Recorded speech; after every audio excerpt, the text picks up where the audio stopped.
One thing we continually strive to do on our program is to help gardeners get trees established on their property. Now, some of the things you can do to benefit the tree's establishment is to go to your nursery and talk it over with the nursery person and make sure you select the appropriate tree for your site. Another thing that is important to do is to plant the tree in the correct manner. Now, in our program in the past, we've shown you how to plant a tree in the right way. We talk about digging a hole about 2 to 3 times the size of the tree's root ball in sort of a saucer shape, and then planting the tree where the top of the root ball is level with the ground. Then when you fill in that soil, don't add any fertilizer or other amendments. Once the tree's planted, something else that will help ensure the tree's success is to make sure it's watered well in those early years. Now, a good general rule to follow is to water your tree about once a week the first year, and then the second and third year you can water it about once a month. Make sure the tree is watered at the base, and don't rely on the lawn sprinklers to water the tree for you. Now, one other thing that you can do to help make sure your tree survives is to mulch the tree. We've got an example here in our orchard with our little jujube or false date. We've got a layer of mulch around the tree. Now, there are just a wealth of benefits that mulching your young tree will bring. There have been numerous studies that talk about how trees that are mulched perform much better, they get established a lot quicker, and they're a lot more vigorous than trees that are allowed to grow in turf, where the turf comes right up to the base of the tree. There are some allelopathic reactions, just some chemicals or some compounds released by the grasses that affect the tree's roots and actually can stunt the growth or retard the growth of the tree. So we want to keep that turf, and this includes grassy weeds and other weeds, away from the tree as well. Now, for that reason, we recommend that you do something like this. Create a mulched zone around the tree. We call this a mulched tree well. And it doesn't have to be this big, but it does need to come out about 12 to 14 inches around the tree. Now, another thing having this mulched tree well will do, it will help cut down on the injuries caused by mowers and weed eaters. If you don't have to mow very close to the tree, then you're less likely to bump into the tree and cause some of those severe injuries. Now, I know there are some people who don't like to come out with a weed eater and weed eat around a mulched tree because they kind of fling the mulch everywhere. Well, another option, something else you could do, would be to get a tool like this. I call this a half moon edger. You can see sort of that half moon shape up here. Sometimes I've heard this called half moon sod cutter. But you take a tool like this and use a file or a grinder and put a very sharp edge on the blade there, and then you can just come around your trees and cut those Bermuda grass stolons with the edger. And believe me, it does make a difference if that blade is sharp or not. But you can do this, and you don't have to worry about the weed eater flinging that mulch everywhere.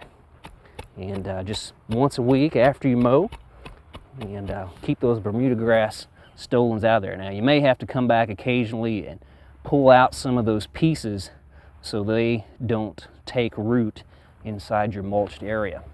Now, another way you can keep grass and weeds out of this area is to spray them with a non-selective herbicide like Roundup or something like that. But when you're doing the spraying, make sure you don't get any of the herbicide on the trunk of the tree. Some trees have a thin bark and can actually take up some of that herbicide, and it can do some damage. You also don't want to exceed the label rate. Don't want to dump too much chemical around the base of the tree because some of it may be taken up by the roots. So make sure you read the label and apply those herbicides in the correct way. Well, a mulch is defined as any material on the surface of the soil that protects it and covers it. And lots of times on our program we talk about all the good things that mulch will do to your garden or around your young trees. One of the main benefits that mulches provide is that they help conserve moisture. There's lots of evaporation that can take place on a bare soil. Solar radiation, the sun shining down on the bare soil will dry it out. But if you have a mulch in place, the sun shines down on the mulch, dries out the mulch instead of the soil.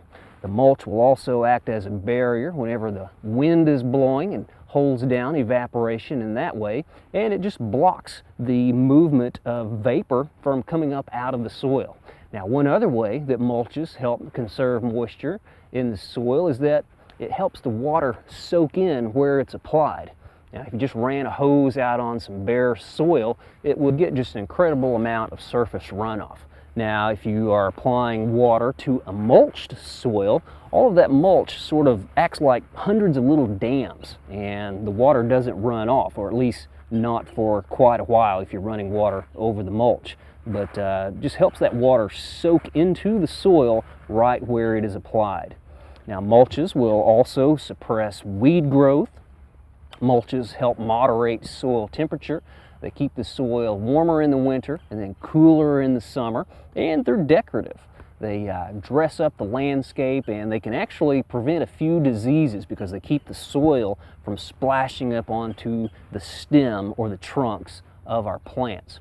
Now, one other thing that mulches do that I think a lot of people don't realize is such a great benefit is that they greatly enhance the soil microenvironment.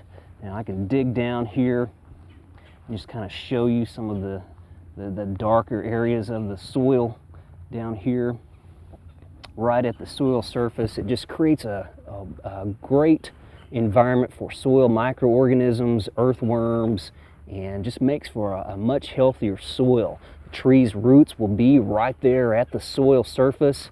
They can take in oxygen, and because of the increased microbial activity, there will be a lot more organic matter that is broken down, so the soil fertility will be higher as well. But that healthy benefit of the modification of that microenvironment is very important, very beneficial to getting the trees established. Now, when you put a mulch down, it's a good idea to put down the mulch to a depth of about 2 to 4 inches. If you are in western Oklahoma, you might tend to go for the deeper end of that range, maybe up around 4 inches, because it is drier out in the western part of the state. Over in eastern Oklahoma, where we get a little bit more rainfall, you probably want to go more towards the shallow end of that rate. And if you have a soil with a poorly drained area that stays wet all the time, you want to go really light with the mulch. You don't want to keep it wetter than it has to be. And when you put down the mulch, you can see here that I don't have the mulch piled up onto the trunk of the tree. And that is what you're supposed to do. What you don't want to do, and I see gardeners make this mistake a lot of the time, is that they'll pile the mulch up on the tree and they sort of get this volcano effect around the trunk. This is what you do not want to do. You don't want to keep the mulch up around the trunk because the trunk is not allowed to breathe, and that moisture can damage some of that trunk material. Also, rodents will occasionally nest in this loose material, and then those rats, mice, and voles can come out and chew on the cambium and get a meal there right while they're concealed underneath the mulch. So if you don't want to feed your rodents this winter, make sure you don't have that mulch piled up around the trunk of the tree. Again, think bagel, maybe a donut or something like that, where the mulch is pulled away from the trunk of the tree. Bagel, not volcano. Now, when it comes to materials that can be used as a mulch, there are a variety of things available, both organic and inorganic. Now, when I talk about an inorganic mulch, I'm talking about things like gravel, lava rock, or maybe some sort of fabric.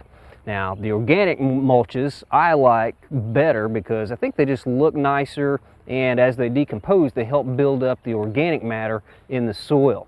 Now, these organic materials are going to decay at different rates. Some of the softer materials are going to break down a lot faster. And I've got some example of some of these right over here. Got some grass clippings, I've got some leaves. A lot of people like to shred their leaves before they put them on their garden or around their trees, but those work great. Those are some organic mulches that will break down pretty quick.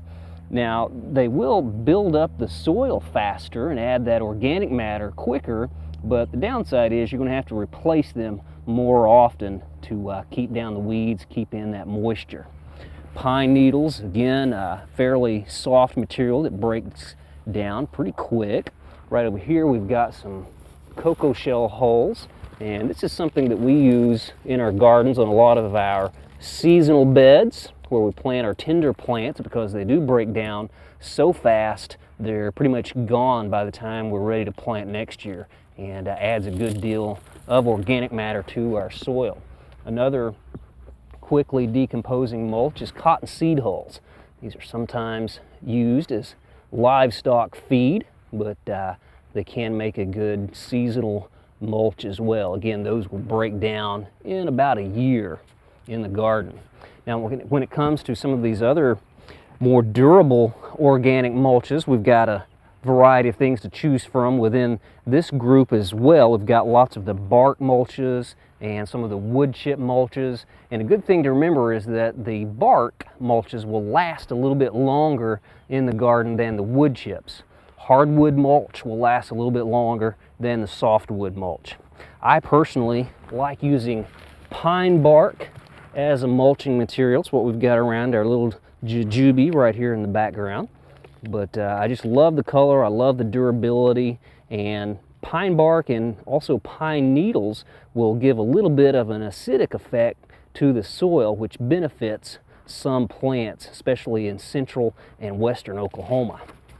Right here we've got a colored mulch. You can see it's had sort of a dye applied to it. It's sort of a rusty orange or burnt orange color, but we can get mulches that have different colors to give us another effect in the landscape. Those are usually hardwood mulches that have been dyed. Right down here we've got just some regular wood chips like you might get from a city wood chipping facility, or maybe you know a tree trimmer, or maybe you want to use these after shredding up a tree on your property, after using your own chipper shredder. Maybe you could rent one, chip up some of the trees on your property and get some mulch in that way. Now, before you put these on your garden, it is a good idea to let them compost for a few weeks, let them get rained on, and if there are any plant compounds that could cause problems in the wood chip mulch, a lot of that will disappear or be washed into the soil with the wood chips.